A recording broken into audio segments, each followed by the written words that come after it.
자, 이제 개체군 문제를 한번 같이 봅시다. 자, 1번. 그린 가는 생태계를 구성을 하는 요소 사이의 상호관계를 나는 영양염류를 이용을 하는 종 X를 배양을 했었을 때 시간에 따른 X의 개체수하고 영양염류의 농도를 나타냈대요. 개체군 A는, 그죠? 개체군이라는 것 자체가 같은 종으로만 구성이 되어 있는 거니까 맞고요. 구간 1에서는 환경 저항은요, 실제 환경에서는 어느 경우라도 작용을 합니다. 작용하지 않는 경우는 없어요.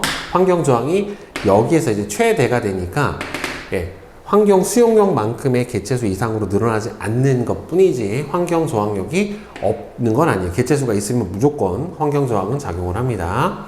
그 다음에 X에 의해 영양염류의 농도가 감소라는 것은 영양염류는 여러분들 비생물적 요인이에요. 비생물적 요인에 해당이 되기 때문에 영양염류의 농도가 감소가 되는 거는 니은의 개체군 사이에 작용하는 게 아니라 개체군이 비생물적 요인에 영향을 주는 예다 라고 볼 수가 있기 때문에 기억하고 니은만 맞습니다. 영양염류 생물적 요인 아니에요. 자, 그 다음에 2번 그림은 동물종 A하고 B를 약간 뭐 끔찍하게 생겼다. 벌레냐? 곤충이라고 해야지 이게 어딜 봐서 동물이야. 자, 동물종 A와 B를 같은 공간에 혼합 배양했었을 때 개체수의 변화를 나타냈대요. A와 B 중 하나는 다른 하나를 잡아먹는 포식자다 라고 되어 있는데 지금 보면은 A의 개체수, B의 개체수가 지금 시간이 지나면서 A의 개체수는 늘어나고 B의 개체수가 같이 늘어나고 그 다음에는 B의 개체수가 늘어남에 최소가 최대가 되니까 A가 줄어들죠. 그리고 일정 시간이 지나고 나면은 거의 둘이 주기적 변동을 가지게 되는데 지금 B의 개체수가 늘어나면서 A가 감소한 걸로 봐서는 그리고 B하고 A하고 그래프의 변화가 이렇게 일어나지만 실제로는 A가 훨씬 더 개체수가 많은 거잖아요. 항상 피식자의 개체수가 뭐보다 많을 수밖에 없냐면 포식자보다는 많을 수밖에 없어요. 따라서 B가 바로 뭐라고 보는 게 맞아요? 포식자라고 보는 게 맞아요. 생긴 것도 약간 좀 더 끔찍하네. 자, 그래서 B는 포식자다. T1일 때 A는 환경 저항이 없었던 적은 없다 라고 얘기를 하죠, 선생님이. 환경 저항, 포식자 자체가 환경 저항이에요, 결국에는. T1일 때 B의 개체군의 밀도는 T1일 때 B의 개체군의 밀도는 T2에서 A의 개체군의 밀도보다 크다라고 하면 안 돼요. 마리수 자체가 A가 훨씬 많기 때문에 즉 A 같은 경우에는 이렇게 보면 대략 200마리 정도 수준이지만 B 같은 경우는 이렇게 보면은 8마리 정도 수준밖에 안 되기 때문에 그래프가 왁시니까 잘 확인을 해 줘야 합니다.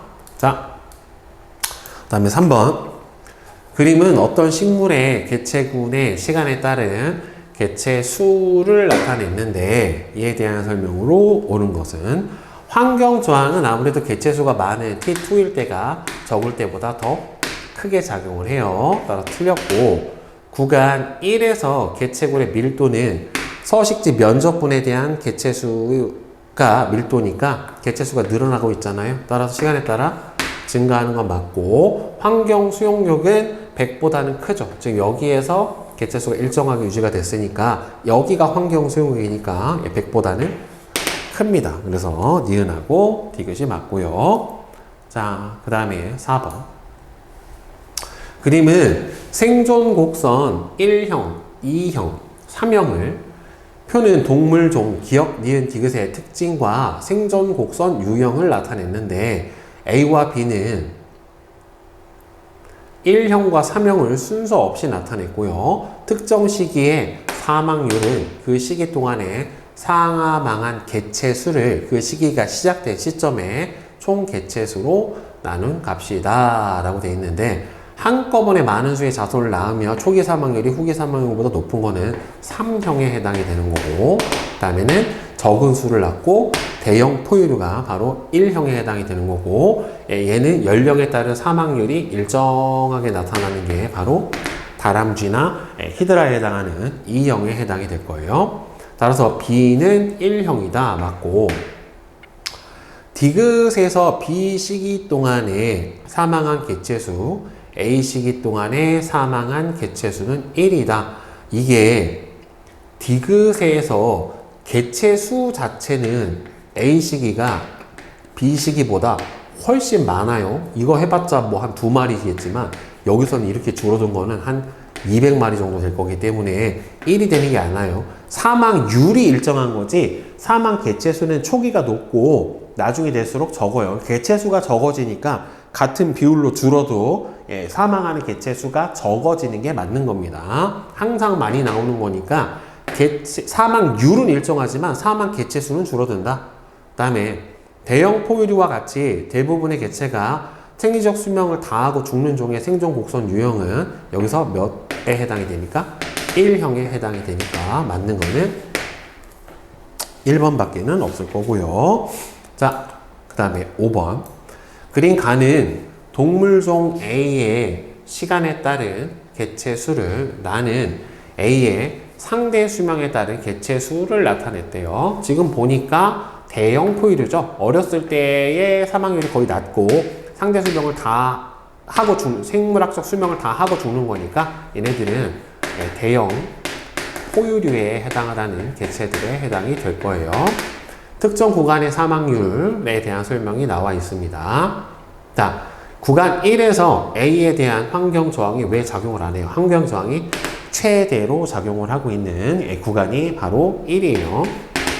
A의 개체군의 밀도는 T1일 때가 T2일 때보다 당연히 작죠. 왜? 개체수 자체가 T2가 더 많으니까 밀도라고 하는 건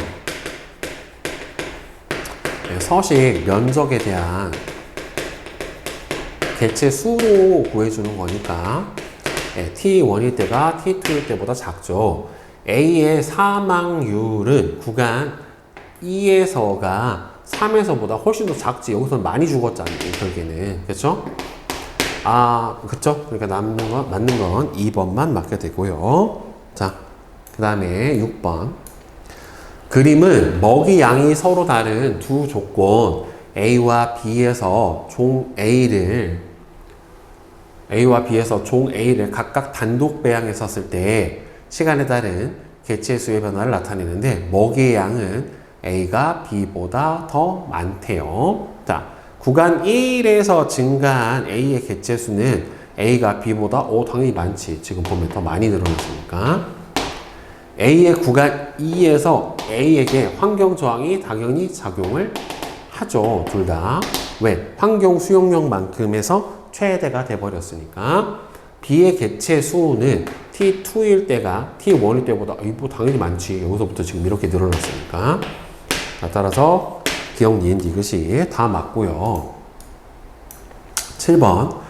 그린 간은 식물 개체군 A, 나는 식물 개체군 B의 시간에 따른 개체수를 나타냈고요. A는 지역 기역에, 다음에 B는 지역 니은에 서식을 하는데 니은의 면적이 기역의 2배래요. 그러니까 얘는 S의 면적에, 얘는 ES의 면적에 서식을 하는 거고, 개체군이니까 다 같은 종으로 돼 있을 거고, 구간 1에서 환경 저항을 맥스로 받고 있죠. 따라서 받고 있고요. T1에서 A의 개체군의 밀도는 S분의 200이 되고, 그 다음에 T2에서 B의 개체군의 밀도는 2S분의 100에 해당이 되니까 훨씬 더 T1이 더 크죠. 따라서 같지가 않으니까 3번이 될 거고요. 자, 그 다음에 8번. 그림은 어떤 개체군의 이론적 생장 곡선 가와 J자형 곡선, 실제 생장 곡선, S자형 곡선에 대한 설명인데, 이에 대한 설명으로 옳은 것은 환경 저항이 없을 때는 가처럼 J자형 곡선을 나타내게 되고요. 나의 경우에 개체 간 경쟁은 개체수가 많은 구간 B가 A에서보다 더 어떻게 나타납니까? 개체간 경쟁은 구간 B가 A보다 높죠. B보다 A에서 높은 게 아니라. 그 다음에 나의 경우 단위 시간당 개체수 증가율은 구간 B는 지금 일정하고 구간 A가 더 많이 늘고 있으니까 구간 B보다 A에서가 높은 게 맞겠죠? 그래서 기억하고 디귿이고요. 자, 그 다음에 9번. 그림은 효모 배양액을 35도씩 항온 수조에 놓고 배양한 후에 시간에 따라 현미경으로 관찰해서 기록한 효모의 개체수를 나타냈는데 개체수가 거의 일정하다란 말이에요. 그래서 수조의 환경 수용력은 약 600 정도 되는 거 맞고요. 환경 저항의 크기는 T2가 T1일 때보다 더 큽니다. 개체수가 많아지면 경쟁이 더 심화되기 때문에 환경 저항력은 더 커지고요. 개체수의 증가 속도는 T1일 때가 T2일 때보다는 더 빠르죠. 그죠? 그래서 5번. 자, 그 다음에 10번은 그린 가는 식물 개체군 A, 나는 식물 개체군 B의 시간에 따른 개체 수를 나타내는데 A는 지역 기역에 서식을 하고 있고 B는 지역 니은에 서식하고 있고요. 니은의 면적은 기역의 면적의 4배래요. 얘를 S라고 치면은 얘는 4S 면적에 살고 있는 거죠. A와 B는 각각 동일 종으로 구성되는 집단 맞죠? 구간 1에서 B는 먹이 부족, 공간 부족 등의 환경 저항을 당연히 받고 있습니다. 1에서 A의 개체군의 밀도는 S분의 200에 해당이 되는 거고 그 다음에 T2에서 B의 개체군의 밀도는 4S분의 100에 해당이 되니까 더 크죠. 그죠? 따라서 기억하고 니은이 맞아요. 자, 그 다음에 11번. 그림은 세 가지 유형의 개체군 생존 곡선을 표는 동시에 출생한 어떤 생물 A와 B의 개체군 출생 직후에 100개체당 상대 수명에 따른 개체 수를 나타냈는데 얘는 지금 거의 수명이 유지가 되죠. 개체 수가 되게 많죠. 그러니까 A는 1형이라고 보면 되고 B는 여기서 몇 마리 줄었니? 아이고 2마리 죽고 6마리 죽고 그 다음에는 6마리 죽고 이렇게 되겠네요. 그쵸? 그러면은 사망률을 보면은 15에서 13, 13에서 17, 13에서 7, 6. 그러니까 사망률이 3에 15에서 2, 그 다음에는 13에서 6, 그 다음에는 7에서 6 이렇게 나타나죠. 그러니까 사망률 자체가 어떻게 됩니까? 점점 높아지죠. 얘도 보면은 그죠? 13분의 6, 7분의 6으로 높아지니까 둘 다 거의 비슷한 것 같기는 하는데 자 보면은 생존곡선 3은 1형보다는 초기 사망률이 당연히 높게 나타나는 거는 맞고요. A의 생존곡선은 여기서 1형에 제일 유사한 거는 맞고 B는 일정하지는 않아요. 여기서 보면은 별로 없는데 그 다음엔 높아지고 점점 높아지니까 사망률이 점점 높아지니까 1형에 거의 더 가깝다라고 볼 수가 있게 되겠죠. 여기서는 상대적으로 본다라고 하면은 그래서 일정하진 않아요. 그래서 3번이 맞습니다. 자, 그 다음에 12번. 그림은 개체군의 연령 피라미드를 나타냈는데 각각 생식 전 연령, 생식 후 생식 연령, 생식 후 연령, 생식 전 연령 이렇게 나타났는데 여기가 생식 전 연령 여기가 개체수를 늘릴 수 있는 생식 연령 여기가 생식 후 연령 이렇게 보면 되겠죠. 따라서 A는 생식 전 연령 아니고 이렇게 돼야 개체수가 많아질 수가 있죠. 생식 전 연령이 생식 연령이 되니까 B보다 C의 비율이 높으면 개체수가 증가를 할 가능성이 높고요. 가부터 다 중 개체수가 감소할 것으로 예상되는 게 다가 쇠퇴형이라고 합니다. 이쇠가 아니지. 쇠퇴형. 이렇게 되기 때문에 답은 3번에 해당이 되겠죠. 자, 그 다음에 13번. 그림은 계절의 변화에 따른 돌말의 개체수와 돌말의 성장에 영향을 미치는 환경 요인 A부터 C의 양을 나타냈대요. 지금 봄에 높아지는 B하고 C가 바로 수온이나 빛을 새길 거고, A는 결국에는 개체수가 늘어남에 따라 줄어드는 영양 염류에 해당이 될 겁니다. 자, 그러면은 빛의 세기보다는 수온이 좀 더 나중에 최고치를 나타내는 게 맞아요. 왜 그러냐면은 달궈지는 데 걸리는 시간이 있기 때문에.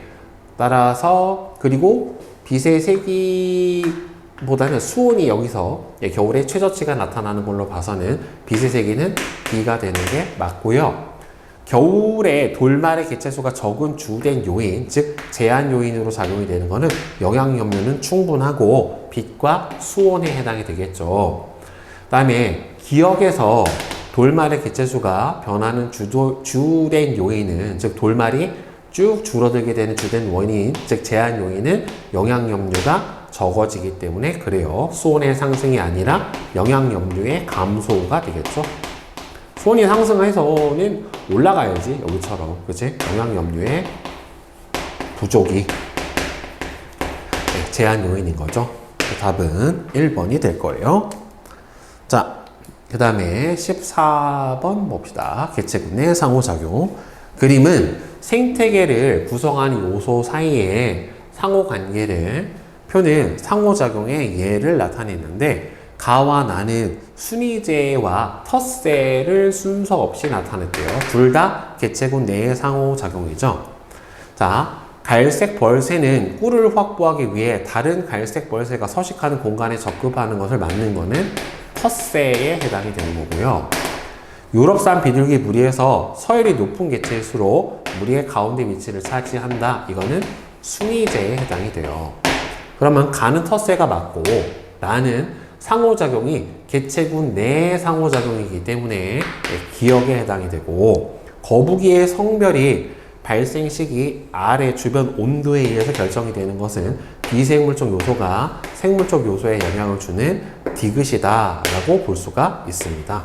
그래서 3번이 맞겠죠. 자, 그 다음에 15번. 다음은 큰 뿔 양에 대한 자료인데, 큰 뿔 양 수컷들은 뿔의 크기 비교나 뿔치기를 통해 순위를 결정을 하는데, 큰 뿔양 수컷들 사이에 순위가 결정이 되면 먹이 획득과 번식 과정에서 불필요한 경쟁을 줄일 수 있다. 즉 여기서는 순위를 매기는 순위제에 해당하는 설명이기 때문에 가장 관련이 깊은 것은 요 4번에 해당이 되겠죠. 5번은 뭐예요? 텃새. 얘는 가족생활, 사회생활, 리더제라고 볼 수가 있습니다. 그 다음에 16번. 다음은 동물 개체군에서 일어나는 상호작용의 예인데, 기러기는 집단으로 이동할 때 나이와 경험이 많은 한 마리 리더가 집단을 이끈다. 이거는 리더제.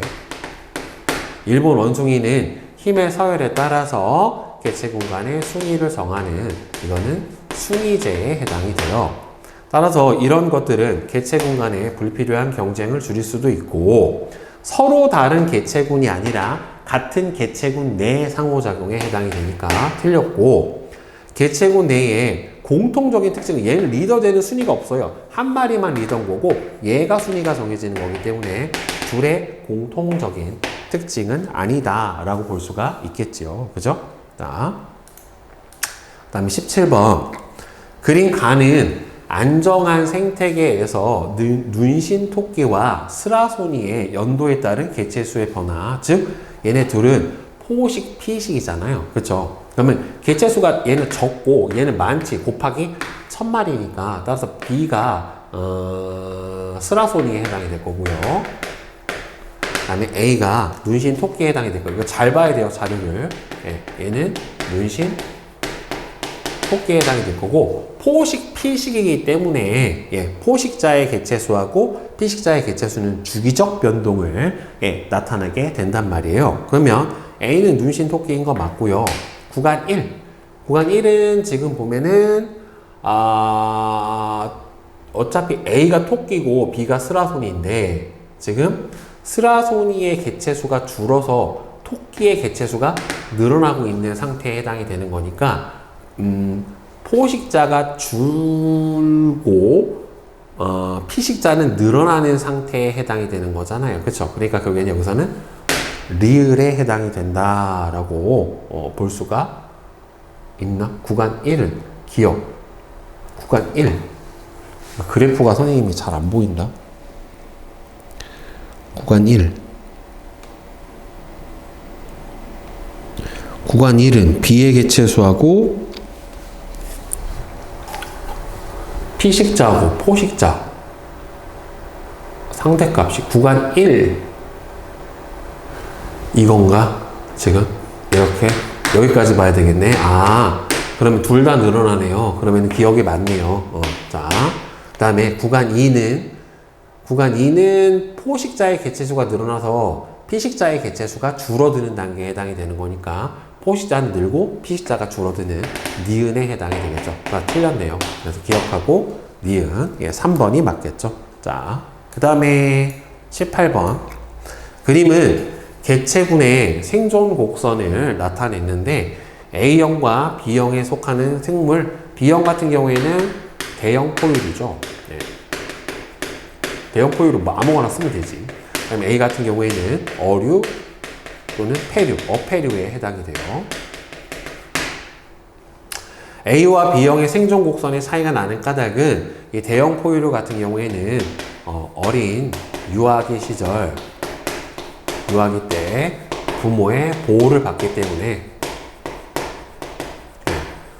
이 영아기 사망률이 상대적으로 대단히 낮게 나타나게 되는 거고 어류는 그냥 낳아놓으면 끝이잖아. 알아서 커라. 그죠? 네. 그 다음에 19번 그림은 은어가 자신의 세력권을 형성해서 다른 개체의 침입을 막으며 생활하는 모습을 나타냈는데 이거를 뭐라고 불러줍니까? 텃세라고 불러주고 텃세 같은 작용이 개체군 내에서 미치는 영향은 결국에는 불필요한 경쟁을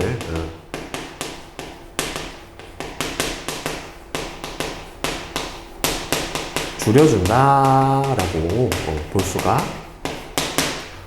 있겠죠. 결국에는. 자, 그 다음에 20번 다음 제시문은 어떤 개체군 내의 상호작용에 대한 설명인데 개체군 내에서 한 개체가 리더가 돼서 개체군의 행동을 지휘한다. 이거는 리더제에 대한 설명이 해당이 되니까 리더제. 위와 같은 작용의 예시 한 가지 늑대가 무리를 이끌던가 아니면은 기러기가 무리를 이끌어 가는 것 같은 경우가 바로 뭐라고 볼 수 있습니까? 그래서 리더제라고 볼 수가 있습니다.